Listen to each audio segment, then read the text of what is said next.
very good evening from India. Good morning to many people around the world. We are now entering into the 8th thematic session of this conference on the theme Globalization and the Future of Universities post-COVID-19. I have with me a very fantastic set of individuals who have been institution builders and leaders and who have contributed to many aspects of institution building during this crisis. Let me quickly introduce Professor Dr. Prabhu Agarwal, President of the NIIT University in India. Prabhu has just suffered an airline fracture and has valiantly decided to be part of this panel. So thank you very much, Prabhu, for being here. Professor Dr. SHAILENDRA MEHTA, President and Director, MICA, India. Professor Dr. MALABIKA SARKAR, Vice-Chancellor, ASHOKA University, India. Professor Dr. Andrew Petter, President and Vice-Chancellor, Simon Fraser University, Canada. I have also with me my colleague, Professor Dr. MOHAN Kumar, Dean, International Affairs and Global Initiatives, OP Jindal Global University, India, who has kindly agreed to be the moderator. Thank you very much to all of you, and over to Mohan. Thank you very much, Vice-Chancellor Professor Raj Kumar. Let me say hello to my stellar panel. I'm truly fortunate to be chairing and moderating this session. Let me jump straight into the subject. I'd like to say hello also to the audience, wherever they may be. I looked at the literature on globalization from March onwards, and I have come to the conclusion that there are three observations that various authors are making. One, they're saying almost unanimously that globalization is going nowhere. You can't wish it away.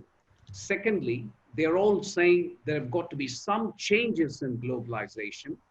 These changes were afoot even before COVID, but COVID will likely have the effect of accelerating these trends in globalization, the changes, and you have to be smart enough to discern these changes. And thirdly, since globalization is going nowhere, and I don't think we are about to reverse it completely, this period may best be described as globalization interrupted by COVID. And really, you need to look at why there was a backlash against globalization. And I believe it was because of inequalities. It's because we had more losers than winners and technological disruption. I'm not getting into the full range of factors, but these are important factors. For the purposes of this session, we will focus on what I choose to call academic globalization. We are not going to look at globalization in its very broadest term. We are looking at academic globalization. And again, the three factors will be at work. Inequalities, which have been brought into sharp relief between students who have the access, the means, and students who don't. The technological disruption, we've seen that with those who have access to the digital infrastructure and those who don't.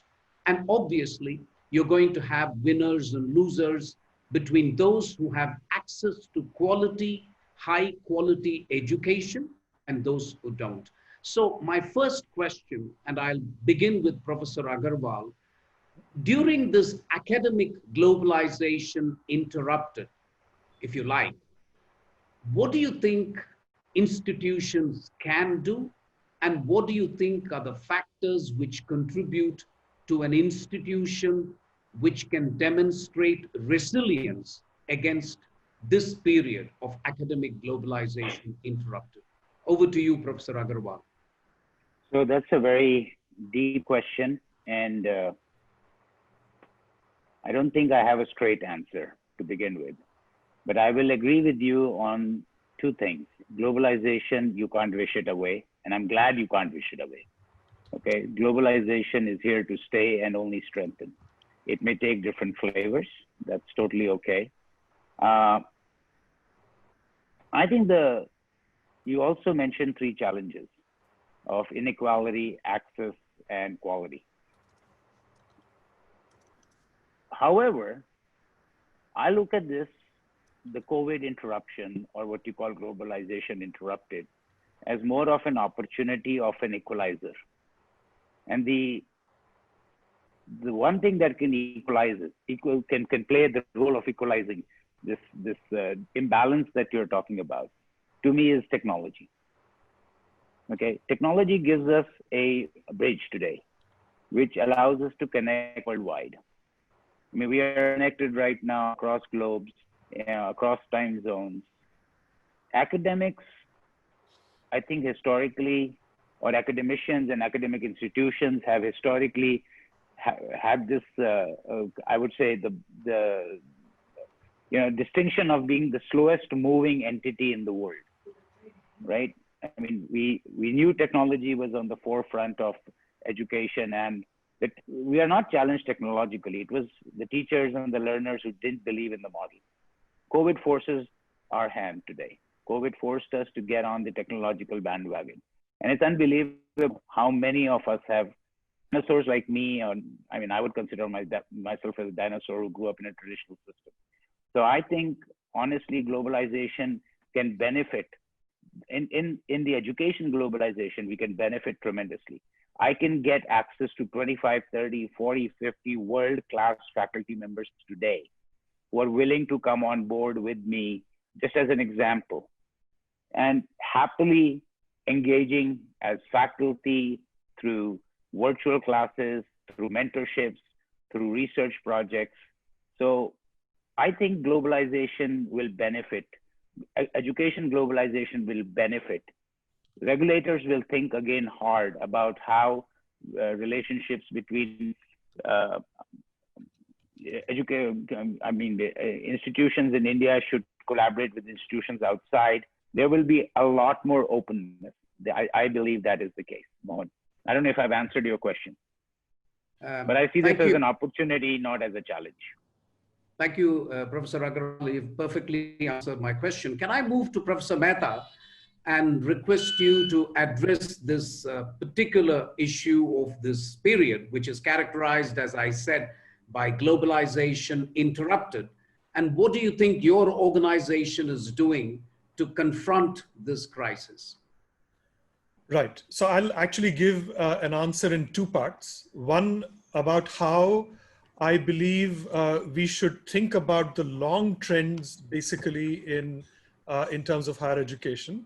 And secondly, I'll say a little bit about how MICA in particular is dealing with some of this. So first of all, the long view, right?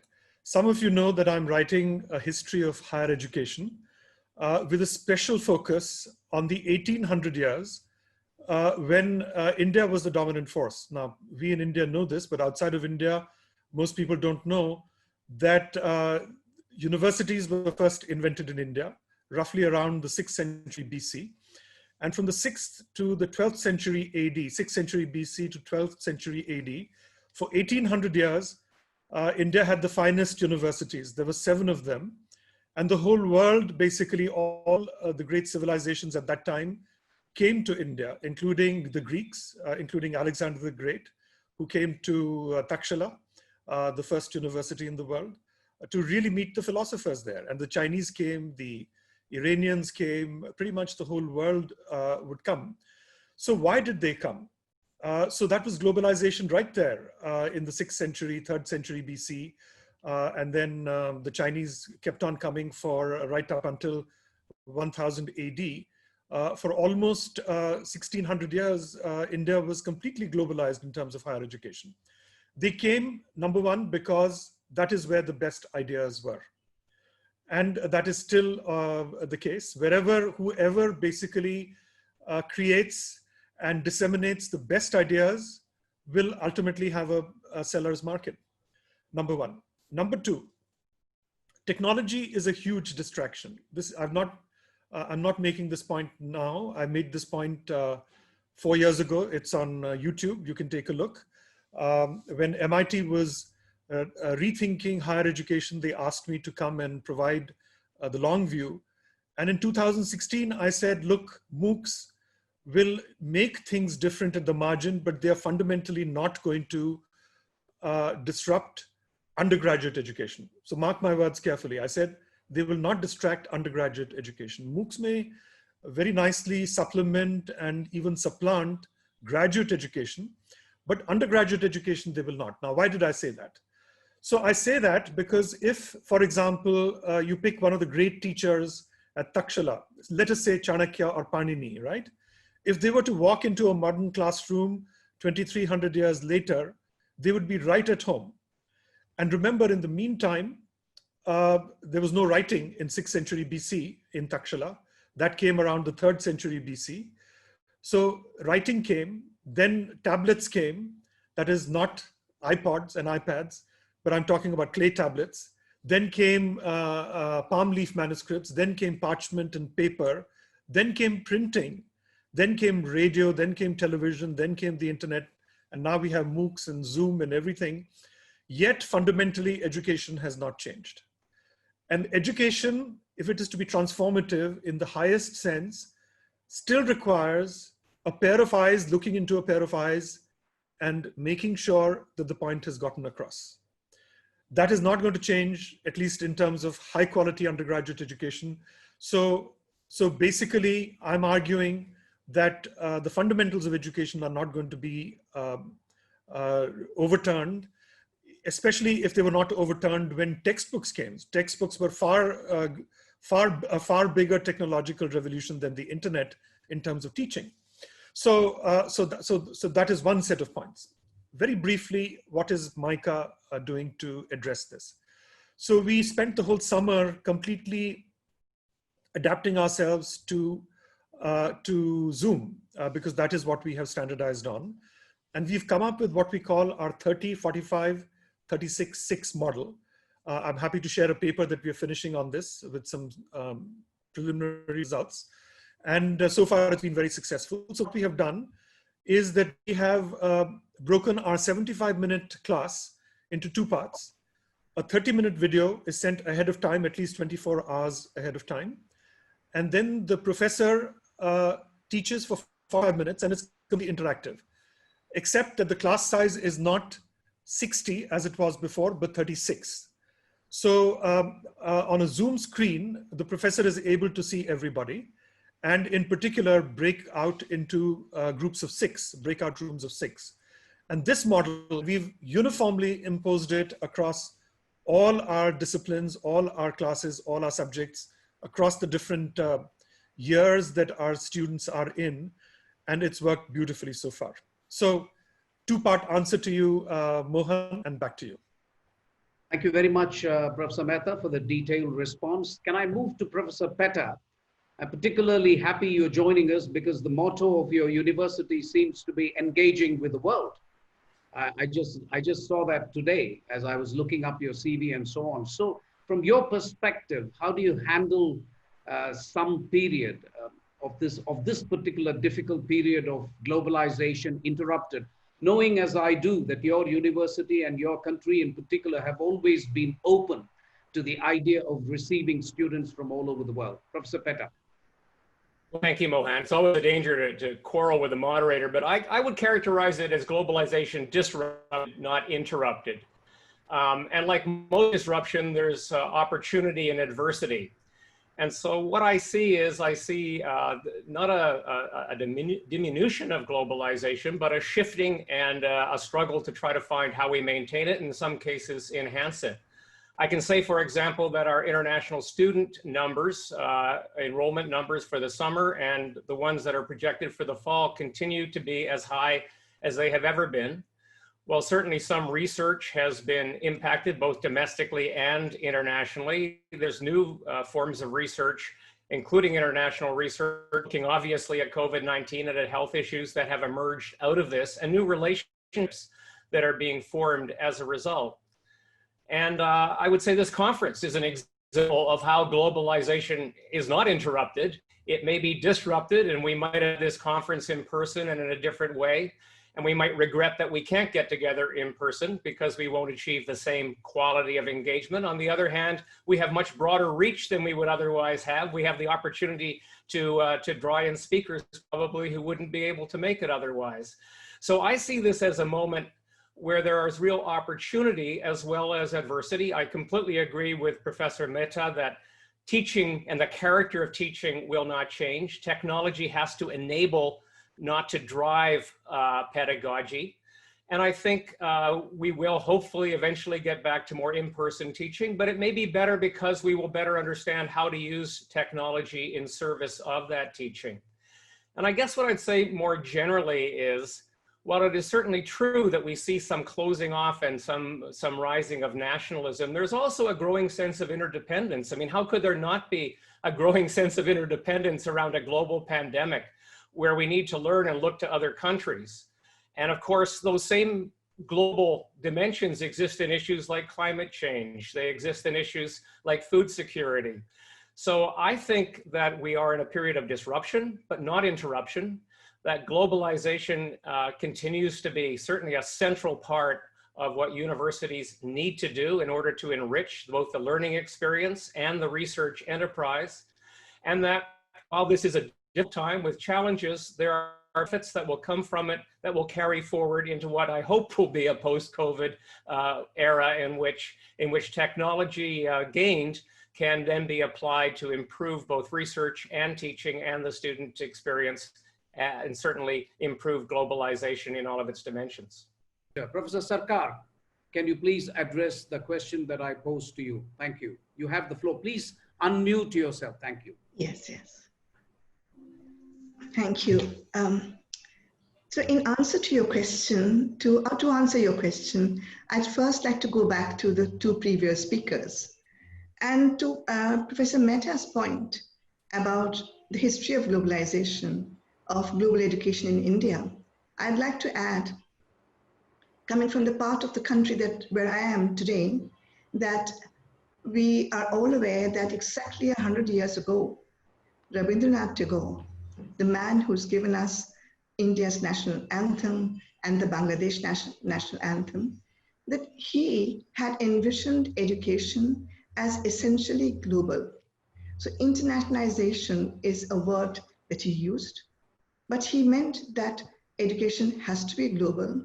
So that is a thought that's been with us, all the way through the history, from the ancient days that Professor Mehta has spoken about, to the new Bengal Renaissance and its enlightened ideas, early 20th century, and all the way now. So let's say that it's part of the way India has always thought about higher education. But again, I do agree with Professor Petter that perhaps the word disruption explains the situation better, and certainly is in its way much more positive, because to be disruptive is also, a prelude to being creative. And I think that's where we are today. And what has happened with the challenge we have now, the major challenge, the most important practical challenge we are facing is the inability to travel. For our students, for our faculty, travel has come to a full stop.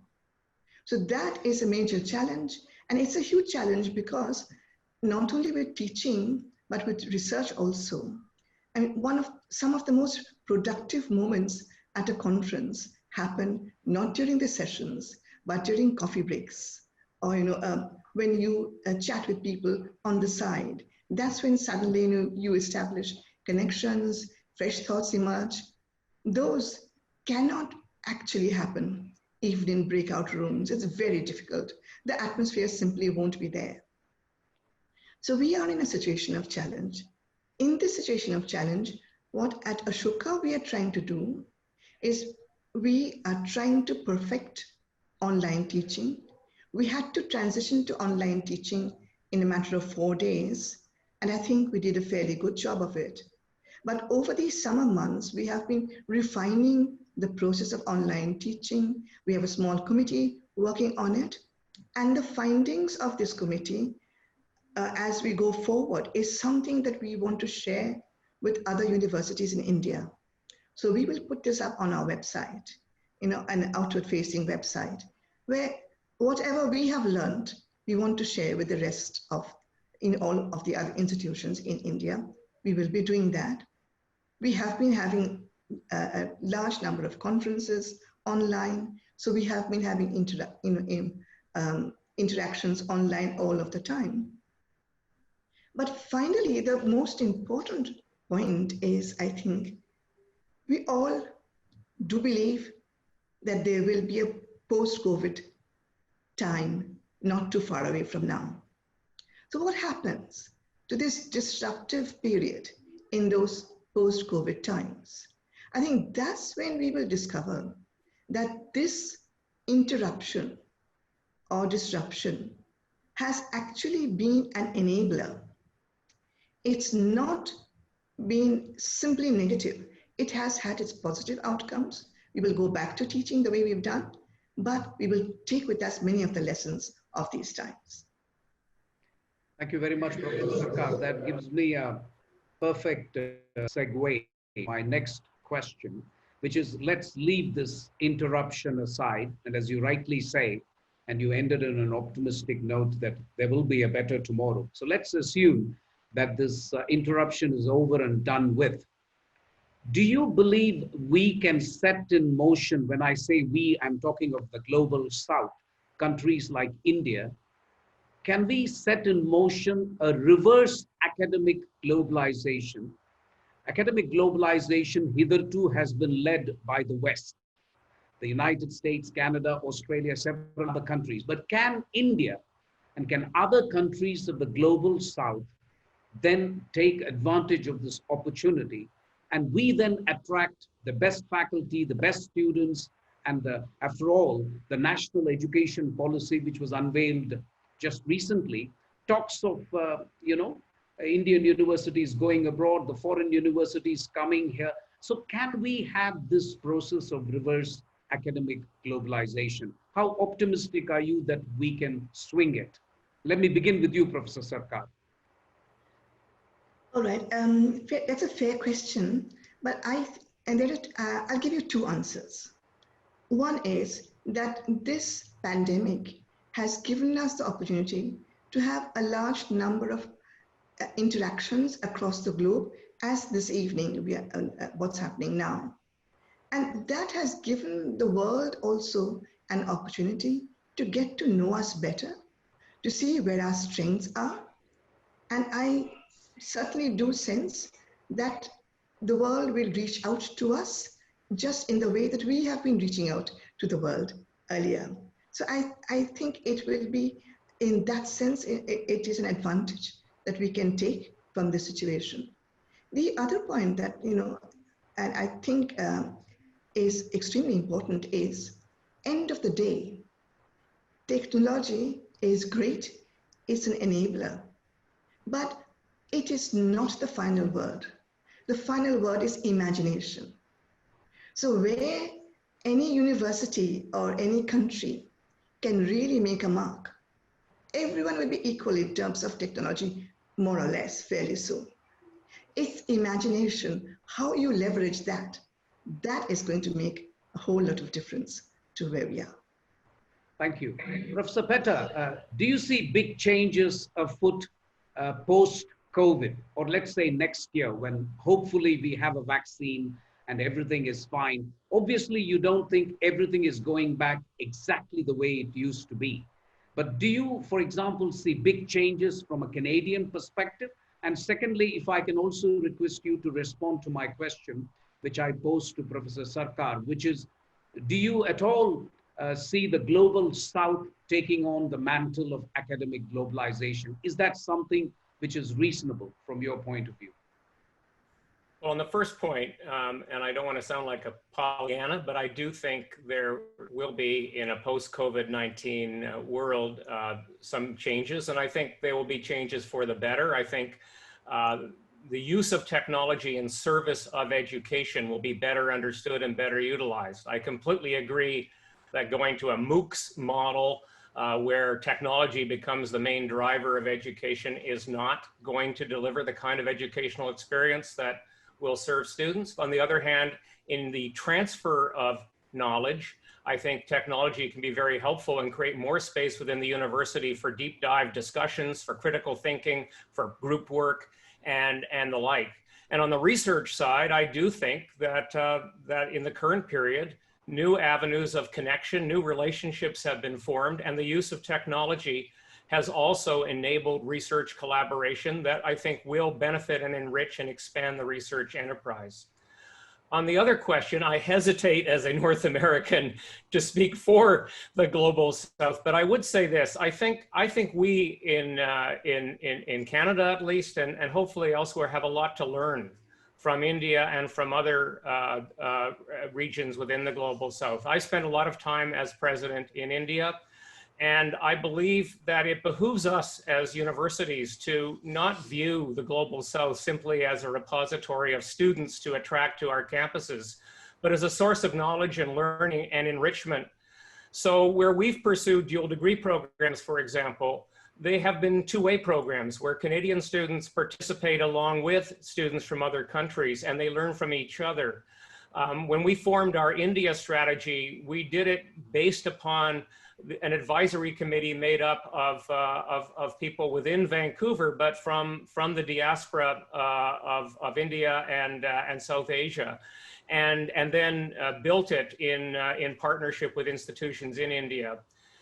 So I believe that we need to, and maybe Canadians are a little better at this than our friends to the South, but I think with a bit of modesty and understanding, we should appreciate even more the lessons that can be learned from institutions in the Global South. And through technology, perhaps there's more opportunity as well to have knowledge flow both ways, and to view the relationship as a much more co-equal relationship, and to look to the Global South as a source for instruction on education, on research, on culture. I have no happier or more enriching time than when I spend my time at the Jaipur Literature Festival, which I've now done 3 times. Everyone in Canada should have that experience, and no one would doubt, if they did, that there's much to learn from the Global South and from India in particular. Thank you very much, Professor Petter. I turn to Professor Mehta. And how optimistic are you that we can put in place our own rules for some kind of a reverse academic globalization, especially in your area where I think, you know, it's not technology, it's not STEM. Yours is marketing and communication. Now, most of the literature in your area comes from the West. Has that changed to a great degree? Is it changing? And what can institutions like yours bring to the table? Professor Mehta. So very interesting that you would say that. That is precisely what we are after. And I must tell you that one of our professors has written the defining textbook on digital marketing. And she's the lead author. And the 2 icons of marketing in North America are authors 2nd and 3rd. So so the point is that this is happening. And the point is, this is coming out in 3 editions. The Indian edition has been released, the American edition will be released very soon, and the Chinese edition will be released. And what is interesting is that the framework is the same, but the cases are all different. So this is, so we'd like to believe that we have taken the lead in doing precisely this. And we had a launch in Delhi, we had a pre-launch. It sounds like a different age altogether in Fudan University in China. So that seems almost like another time. That was just a few months ago. But certainly we are capable of it. And more importantly, our experience is quite different in terms of digitization and the digital arena. But let me also address a few things that Professor Sarkar and Professor Petter talked about. Absolutely, the South can take the lead in terms of globalization, and we already have. It's just that we've not talked about it as much. Both President Hamid Karzai, the former president of Afghanistan, and Aung San Suu Kyi, the former president of Myanmar, were both educated at Delhi University. And, the whole region basically has looked to India for higher education, not just recently, but for the last 100 years. So it's just that we've not characterized it very well, so that people are not as aware of it as they should be. I completely agree with Professor Petter that MOOCs won't cut it, that there's only that much that MOOCs can do. And so let me, as an economist, indicate why that is the case.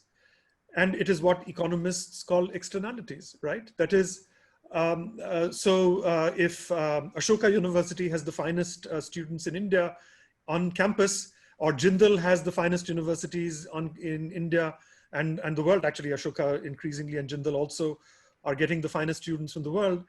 In residence, they teach each other. I dare say they learn as much from each other as they do from Professor Sarkar and Professor Mohan, right? So that is not going to go away. And so therefore, having a high quality residential experience is extremely important. And by the way, Takshala was 100% residential, as were all the great 7 ancient universities of India. They were all 100% residential. So, so that aspect is not going away. That is why I can say I have the weight of 2,600 years of history behind me. And the same experiment has been repeated in all parts of the globe, and there really is no substitute. And so I completely believe that India, and in fact the region, will evolve its own model of global collaboration, as indeed it should. And then it'll add to the global fund of knowledge. Thank you very much. Professor Agarwal, your area is interesting, ICT, Information and Communication Technologies. It cuts both ways. And I haven't been able to quite figure out what kind of a world awaits us. I mean, we have taken such great advantage of globalization, right? Your industry in particular, you know, the call centers, but also the other things that we have been able to take advantage of with the kind of top-notch engineers that we have been able to produce and so on. What is the tomorrow that you are awaiting in terms of a post-COVID world? If there are changes in globalization, do you see that impacting hugely your area? Okay, great.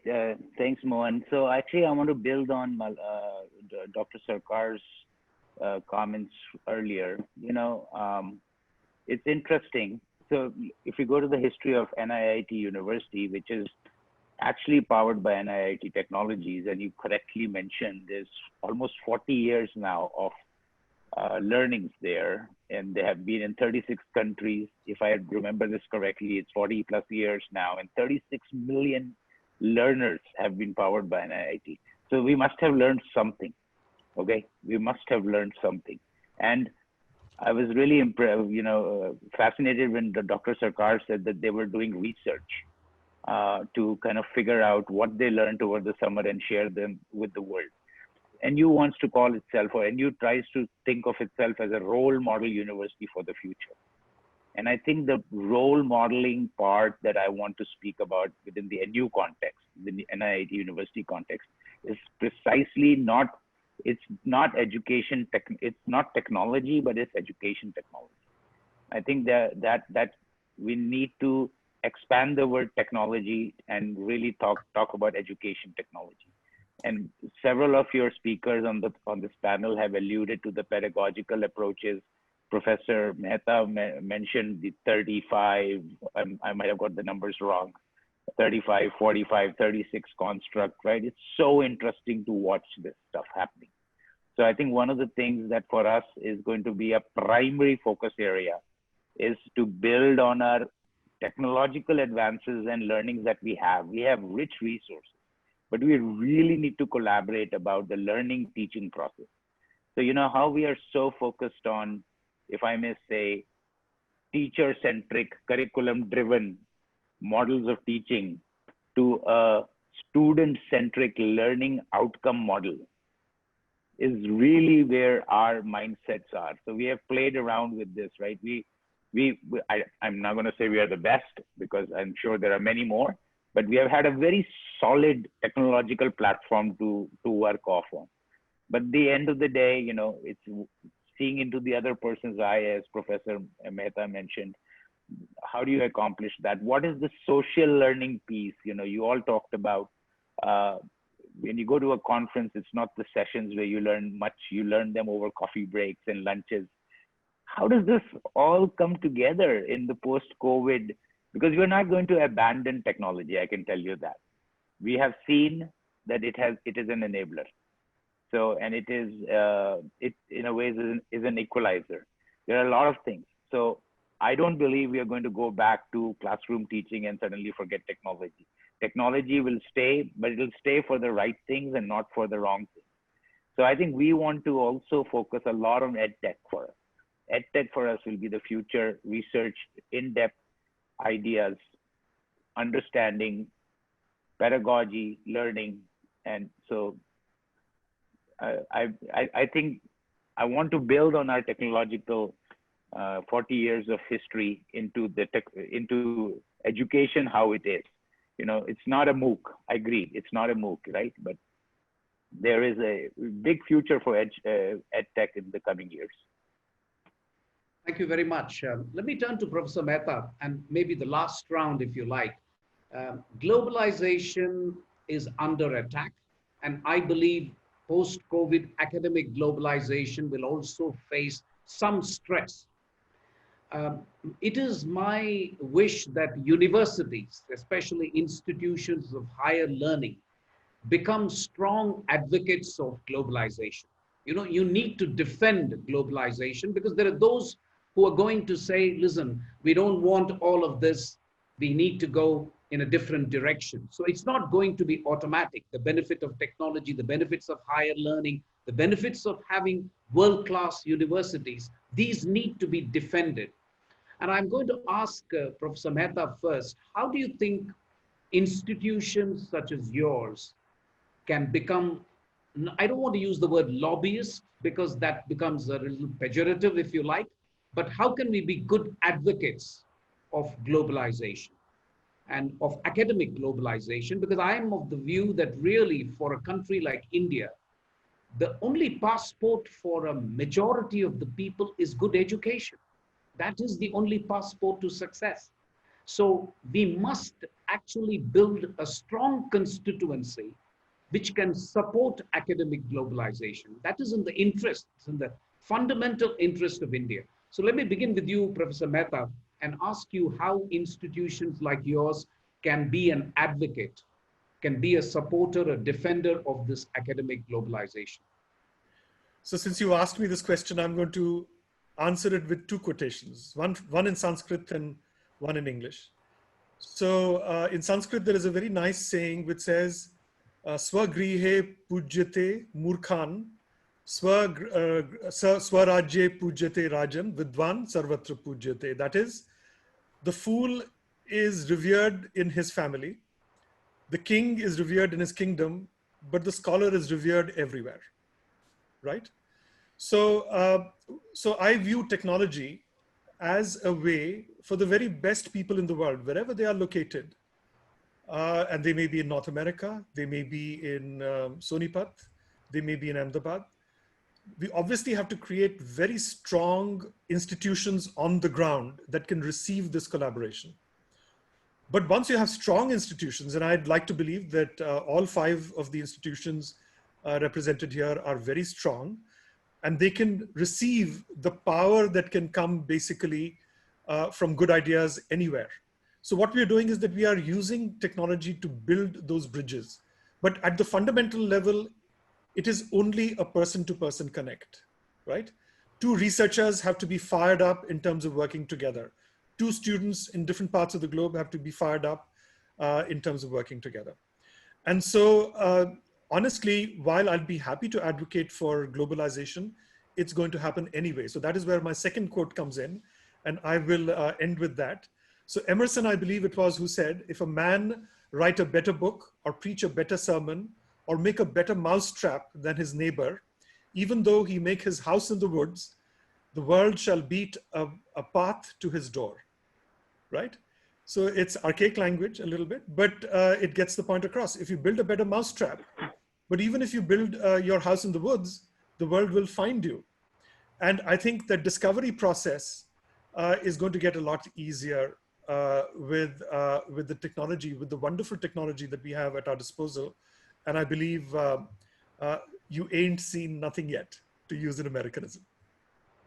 Thank you very much. Professor Petter, can you hear me, Professor Petter? I can hear you. Yes. So I'm assuming that in a country like Canada, the benefits of immigration, the benefits of multiculturalism, pluralism are so obvious that universities like Simon Fraser don't need to necessarily lobby the Canadian government.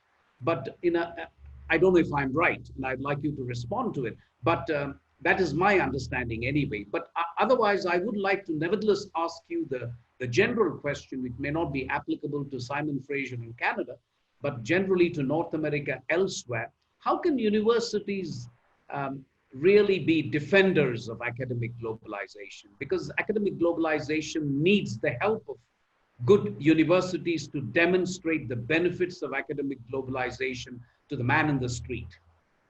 Well, first of all, I'd say you're right that I think Canada is certainly more predisposed to be supportive of what I prefer to call internationalization, because globalization, at least in a Canadian context, comes with certain historic stigmas. But internationalization, we're a small open economy. We very much depend on trade to sell our products. We have a small population. We very much depend upon immigration in order to meet our labor market needs. And you're right, we're a country that we're not perfect by any means. There are tensions that arise from time to time, but certainly multiculturalism, diversity is seen, I think, by most in Canada as a strength. So we are more predisposed than most. But I also completely agree, whether one's in Canada or elsewhere, universities have a self-interest, but also a responsibility to be instruments of what I would call internationalization.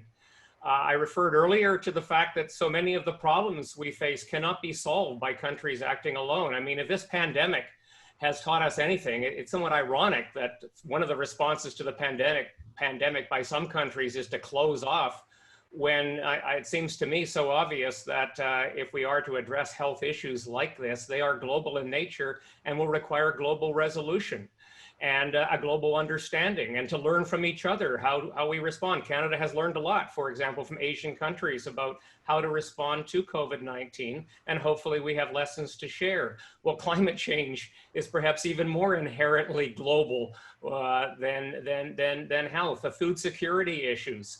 So I think we as institutions that are about research, about knowledge, about helping the public and our governments to understand how to find solutions, have a responsibility to make it clear that those solutions cannot be found by being insular, by being parochial. They can only be found by sharing knowledge as widely and broadly as possible.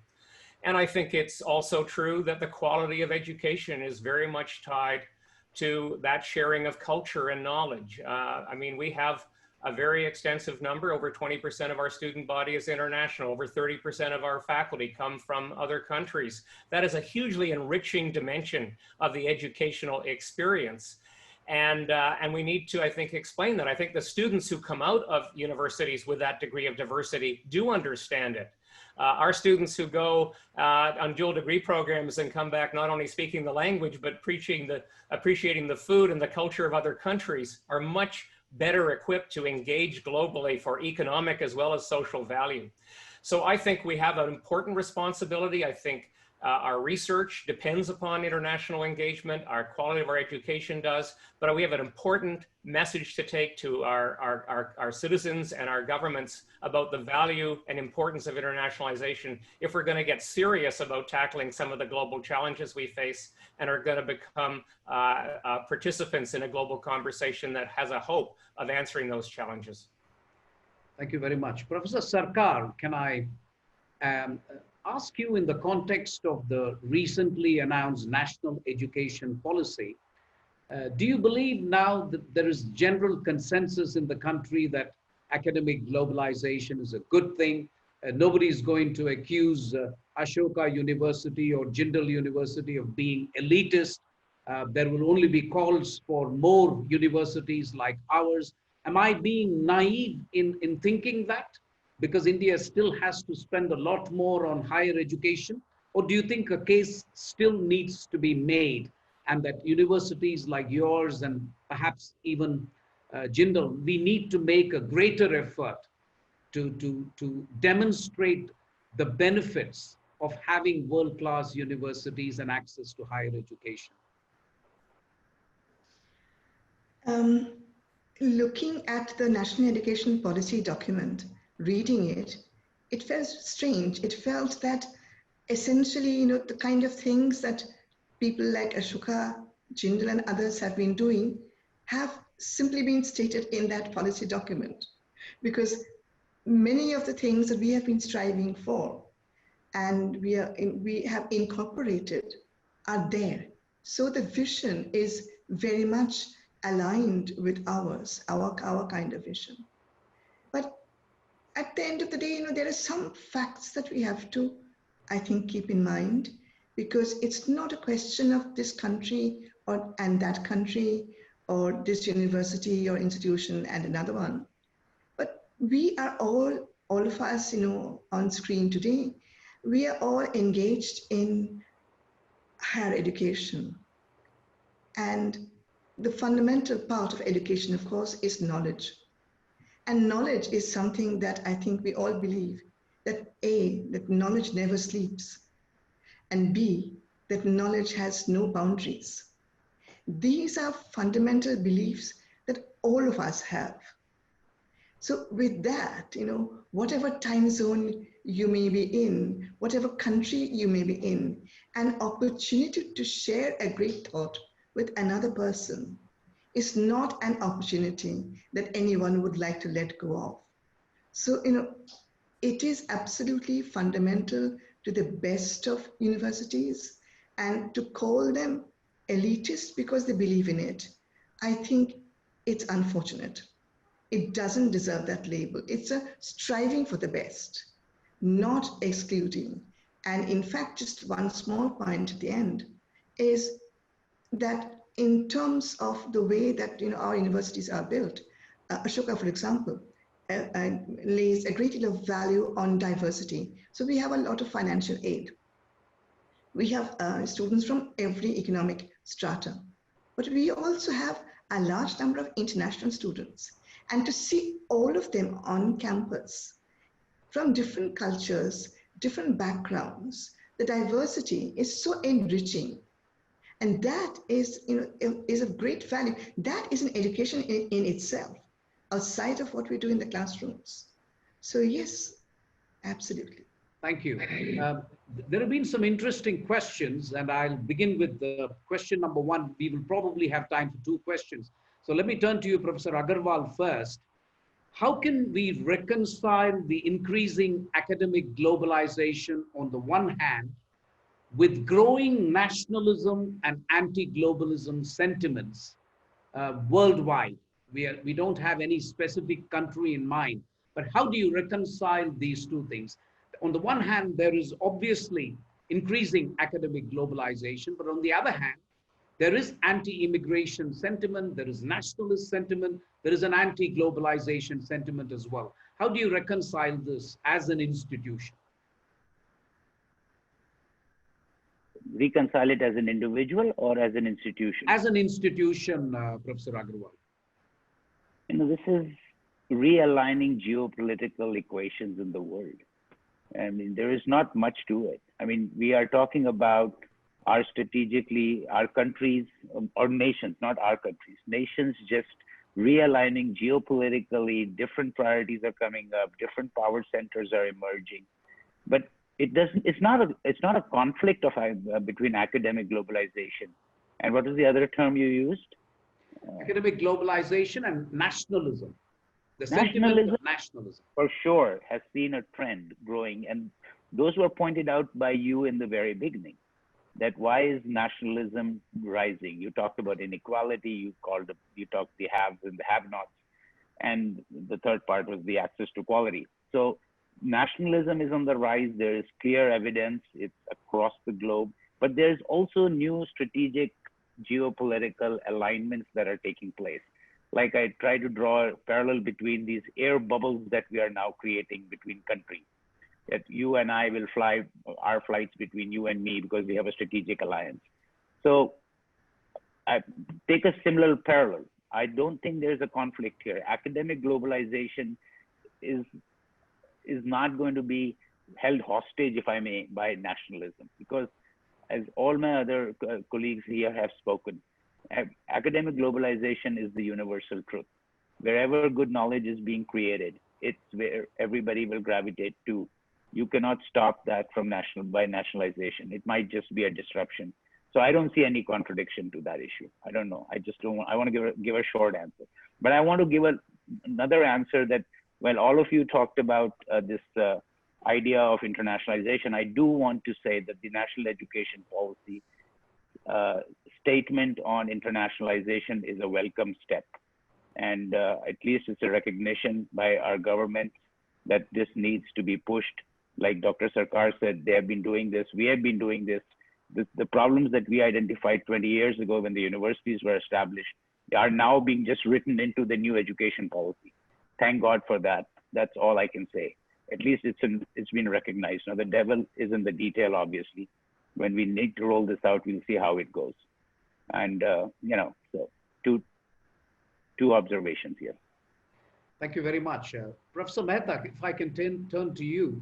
There is another question which says there is so much focus on technology and how technology can enable education.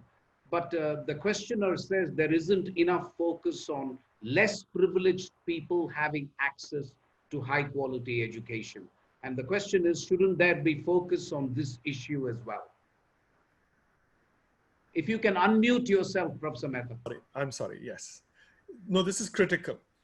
And again, if I may start with a little bit of history and then come to the contemporary times, because there are some very important lessons. Of the 7 universities that I mentioned in ancient India, 7 were fully, 6 out of 7, 6 were fully publicly funded. In the sense that you did not have to pay a single penny to attend those. The 7th one, Takshala, was entirely private. You know, it was before a centralized university structure was imposed, and it was more like the Studium Generales of Europe, you know, like the early days of Oxford, Cambridge, and Paris and Bologna, that there was no overarching university, it was just co-location of scholars. Now, what is interesting is that in Europe, the students had to pay for their education out of their own pockets. Whereas in Takshala, and we know this from the Buddhist literature, that if a student was not able to pay, the professor had 3 options. And there are dozens and dozens of examples of this that are given. One, either you help the professor and they were all male, unfortunately. Women's education comes in the 5th century AD in India. That's separate, that's a separate chapter. But for 1,000 years, it was all male. So the professor would say, you can come and work for me. I mean, you can help me with my household chores. And basically, that is how you can fund your education. Number 2 would be that you would have, you can graduate. And when you become successful, you can come back and pay me. That is also there. And then the 3rd model is somebody else pays for your education. And we have examples of both. And the 3rd one is very interesting because it's stated that from Benares, all the way from Varanasi, the king's son and the king's tailor's son, both of them go together to study in Takshala. And I believe the king finds a way to pay for both, obviously, not surprising there. But so the point is that this was, so even in Takshala 2,600 years ago, it was recognized that it's not only necessary, but it's actually essential to provide high quality education. In order to provide high quality education, you must democratize education so that people who are brilliant but don't have the means are attracted to the university and found, you find ways to bring them there, because not only are they benefited, but you benefit even more. And that's the externality point of view that I mentioned. So for example, if a poor indigent Ramanujan was taken from Chennai to Cambridge, it was not just Ramanujan who benefited. In fact, people may argue that his life was cut short because he could not find good vegetarian food in those days in Cambridge. But Cambridge benefited enormously from this poor indigent Indian, that Hardy invited over to Trinity College, Cambridge. So I think there's a lesson there that I think we should not forget, that if we deprive bright young students of higher education, it is not just they who are deprived, but we deprive society even more.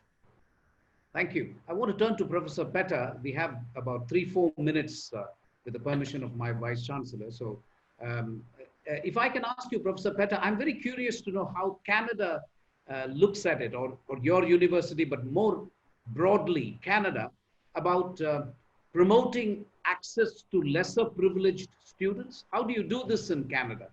You may not have a whole lot of people less privileged, but even so. Well, thankfully, the Canadian post-secondary system is almost entirely public, and there is significant support from both federal and provincial governments. But let me come back to your original question from a North American and European perspective. I think part of the answer to your question, and this could be a long answer, but I'll make it short, is globalization in North America and Europe, I think, has been very much associated with an economic agenda which resulted in significant growth in inequality, because it was really about reducing labor costs by allowing companies to seek less expensive labor in global locations, and that meant a hollowing out of the middle class and lower middle class. And there was not a commensurate commitment to provide social programs or indeed to enhance access to education. And I think with the dislocation caused by COVID-19, the significant employment loss that may not come back, the opportunity here is for governments that are more social democratically inclined to view education for what it is, the great social engine of social mobility, and through education to provide greater access. Now, I'm proud to say our Canadian government, in response to COVID-19, doubled grants for students, doubled student loans for students. I'm not sure it will last, but it should last, because it is going to be part of the answer to turning what I will call internationalization into a positive rather than a negative, and taking away the stigma that's associated with what's called globalization, and to view internationalization and access to education as complementary initiatives to lift up all citizens and enhance social mobility. So I think education has a critical role to play in making sure that those who felt disenfranchised by the last round of globalization feel enfranchised and can participate not only in their own countries, but in a more global environment that we as institutions can help to create. Thank you very much. I'm going to take off from where Professor Petta left and use my prerogative as moderator to provide a concluding remark, which is really that, and I'm addressing this to my Vice Chancellor as well, who's here. So I really believe academic globalization, which means really the free exchange of knowledge, education, etc., can at least handle one important aspect of the problem against globalization, which is inequality. In a country like India, if you invest enough in education, you actually enable people to cope with globalization so much better, and you also address the inequality that is so pervasive. So once again, thank you very much for absolutely a wonderful panel. Thank you. Well, let me take this moment to thank our distinguished panelists who are present here. Andrew Petta, Prabhu Agarwal, Shailendra, MEHTA, MALABIKA, SARKAR. I deeply appreciate your leadership, your contribution, and of course, your presence in today's panel discussion and conference. Thank you very much, Prabhu, for your valiant presence. Thank you so much, Shailendra, as well as MALABIKA ji and Andrew, because some of the issues that you brought to bear in this particular panel is resonated across the conference itself. To what extent institutions are going to be prepared to deal with the challenge of globalization now, because some of the dependent variables when it comes to globalization are being challenged due to COVID-19. Of course, we believe it's going to be a transitory phase. So thank you very much for raising those issues. I deeply appreciate it. Thank you, Mohan, for so wonderfully chairing the session. And this thematic session is now ended. Thank you so much.